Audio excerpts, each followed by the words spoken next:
To Gorky's IAS Catalyst. So today we are going to know about the do's and don'ts while filling up the civil services application form.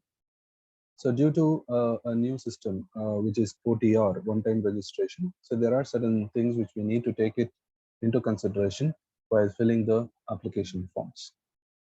So to start with, you can see that any application which is going to be filled in for any of the UPSC exams will have two steps. One, the one-time registration, and the second one, the exam application.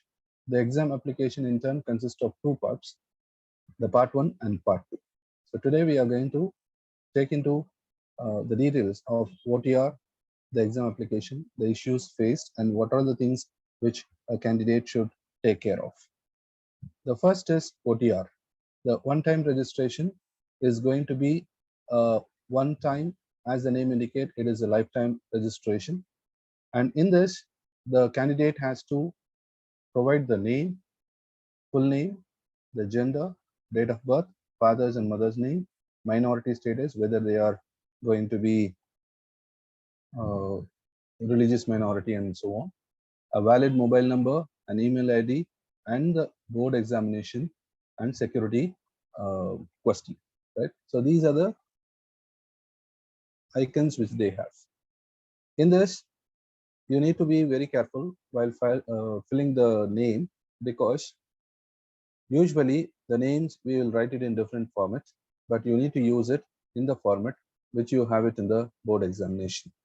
So the name which is exactly present in this way, you need to provide it. So this is point number one. And number two, the date of birth. So you may have a couple of date of birth because one is in certificate, the other one is they actually celebrate.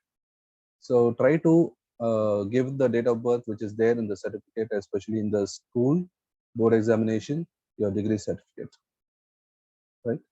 And valid mobile number should be there. Care should be maintained that spelling is very, very important. The spell errors may be there. Sometimes there may be students who had different names or a name change would have been there. In that case, you need to have the gazette notification of that particular name change, which will be asked in the future course of the interview processes, right? While the original certificates are being verified. And similarly, understand that these fields are going to be uh, the important fields which you can't actually change in the due course of time, right? And another important thing is here it is roll number, not any other number. So care should be taken because in certificates you have different numbers like certificate number, serial number, and roll number. So here you need to give roll number which you use it for examination. Okay, so during the examination in all tickets you have this particular roll number for entering it in the answer sheets. So that roll number has to be entered. Care should be taken here. Okay, so once the OTR is filled, and this verification process will happen. So name verification, phone number, and everything will be validated. And then you will be created with a ID, that is OTR ID, okay, registration ID. And you can use either your mobile number or your email ID or your OTR registration ID for logging into this particular platform, where you will enter your dashboard. In this dashboard only, you are going to fill the application. What all the application which is relevant to you, you will get it in the dashboard. Say, for example, if you want to apply for the current thing, go to the dashboard, click latest notification. You can find the latest notification in that and you will start filling it. Fine. So now, in case if I have any spell error or any mistake in this particular OTR, what I can do? You can alter it only once. Okay, so in the lifetime itself you can alter it only once, and that alteration is possible within the expiry of 7 days from the first application. Say, for example, now I am creating OTR and the first application is going to be the civil services application. So before the end of the 7 days of expiry, from the last date of this submission. Say, for example, in civil service exam, 21st February is going to be the last date. So 28th February is going to be my last date for any correction in the OTR, right? And that particular correction, if I'm going to make, that will be the final correction, and only once it will be allowed. Remember that if you have couple of changes, say for example, in name, I have misspelled my name. In mobile number, I have just missed or altered some numbers. Or email ID, I have entered it wrong. Or in board thing, so I have made it some error. Okay. If I have 4 errors, correct all the 4 errors at a time and then click submit. If you do only one correction and do submit, and that's all, you cannot redo anything or redo any alterations in this particular thing, because you have completed that particular process. So once the edit button has been used and submitted, that's all, you cannot re-edit anything. So kindly go verify all these things and finalize it and then try to submit it, okay, while doing that one time correction if anything is going to happen. So this is how the OTR is going to be. And recreating another OTR is not a possibility, because they are asking two important valid thing. One is your board roll number, which cannot be changed. Even if I'm going to provide different mobile number or email ID, or I'm going to change anything, I cannot change my name, I cannot change my gender, I cannot change my date of birth, I cannot change my roll number. So with that, the validity can be checked. So again, an OTR cannot be created. So definitely you need to take care when you are going to submit the OTR. Okay, so this is most important, and this is lifetime. Even if you're going to apply for any other exams like CAPF, or it is going to be CDS or any other exams in future, this OTR ID is important. So you need to take it for the reference, and through this only you will be applying anything for UPSC exam. Clear? So this is one of the first important steps which you need to remember. After this creation of OTR and going into the dashboard and clicking the latest notification icon, you can get the notification details which is currently available, that is the civil services exam. So in part 1, so there are 2 parts as I mentioned before. So part 1 and part 2 are there. In this part 1, you have certain details of the OTR which is auto generated, because already you have provided the details, that 13 columns, and that will be generated again, and it will be automatically done, which cannot be edited there. You can edit only in the OTR section, and that too only once. The second part, what you have is a personal detail. As part of the personal detail, you will be talking about nationality. So Indian. Why they are asking? Because there are other nationalities who are eligible for appearing in civil service for certain posts. So they will ask nationality, the marital status. The marital status is nothing but whether married or unmarried. The disability status, if any. The community, that is whether they fall under general category, OBC, SC, ST, EWS, etc. And the fee exemption, if claimed by like women of all categories, or SC, ST and others. Um, Education status of yours, so you'll be currently studying or completed, and the details, graduation, post-graduation. Ensure that you try to provide all your education status. If you are postgraduate, you try to have the post-graduation also. If you have some diploma also, you try to put it in that particular way, and the address. Okay, so these are certain basic information what they collect. After that, they collect even photo identity number. So photo identity number is the thing which you try to provide as your identity card. Say it may be Aadhaar card or driving license, voter card, PAN card, or any other valid card which is issued by the union government or the state government. Okay, so that number you need to enter it correctly, because that is the ID card which you are going to show it again on the day of exam. And you also have details about the civil services exam, your main center, which is going to be chosen, medium of the mains. So that is whether you're going to write the exam in English or whether you're going to write it in your mother tongue, and optional subjects in this particular regard, and age relaxation, okay, in case of anything, and declaration for the past part 1. After completing this, you will have a generation of the registration slip, where you have the registration number generated for you. Okay, this is the registration number for that particular exam. Okay, whereas The previous one is a OTR registration number. Okay, and this you try to have a copy.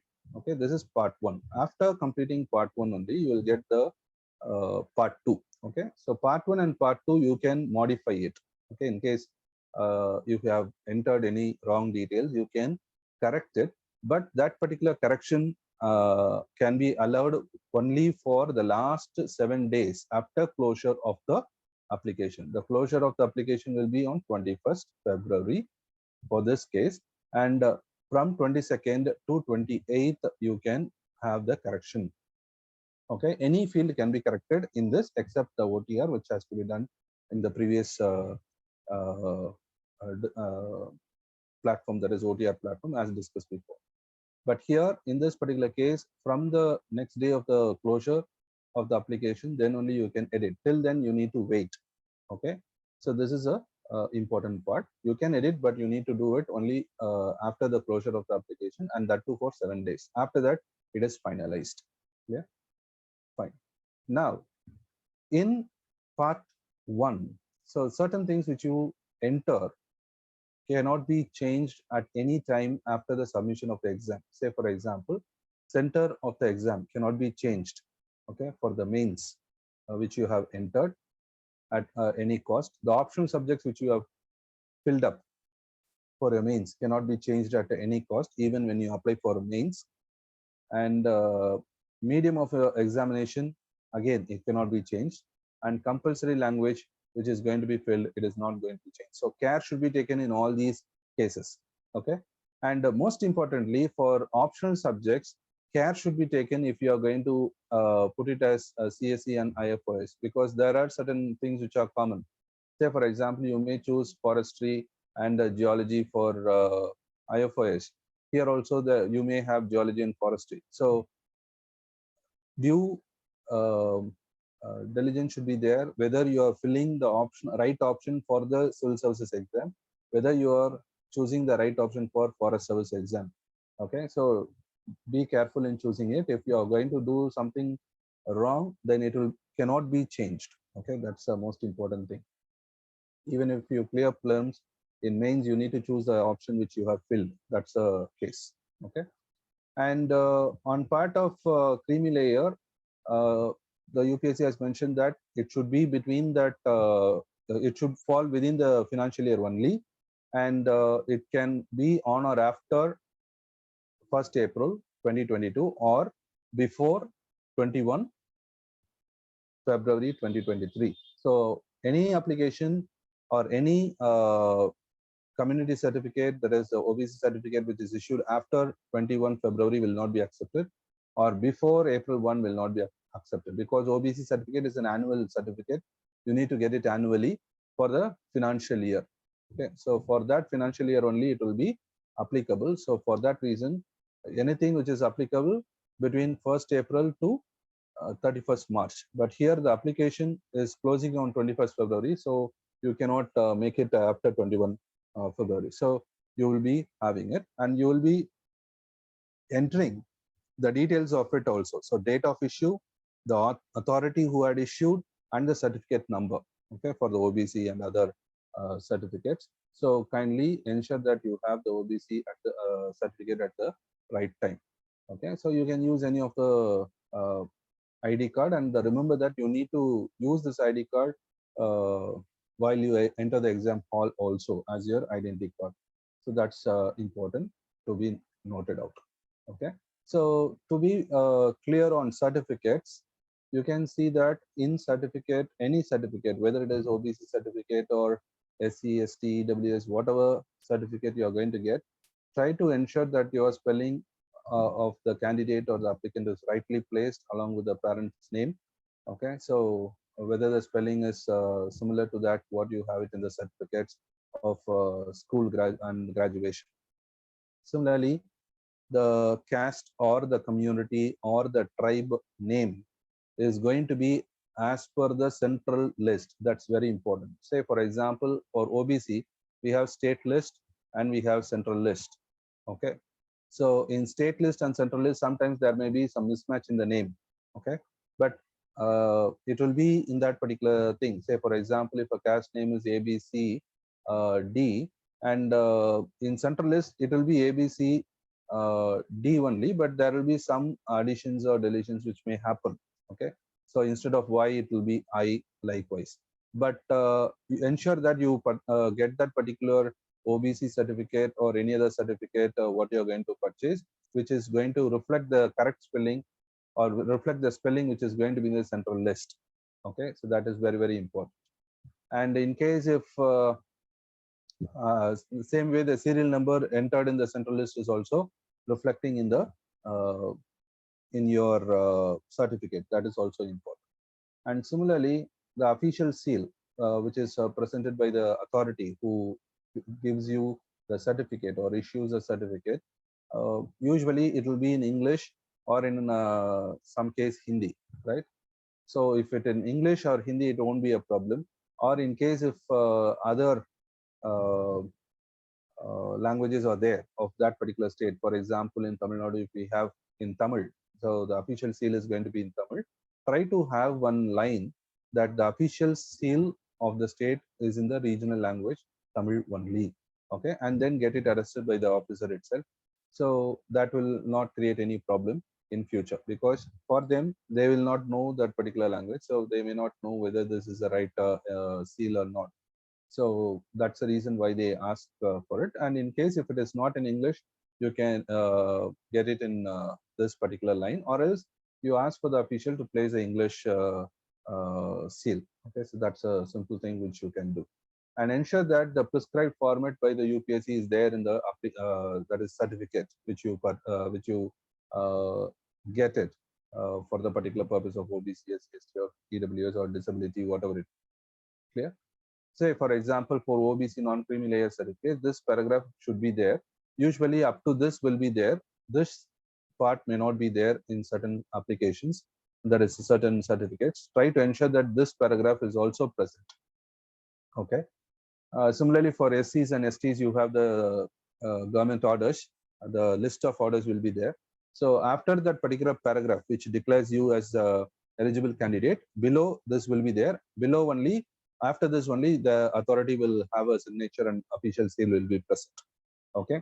So for any clarifications or any uh, need of the format, you can visit a UPSC website in which there is a separate field called forms, in which you have all the model forms of prescribed format of UPSC for OBC, SC, ST, EWS, and disability certificates.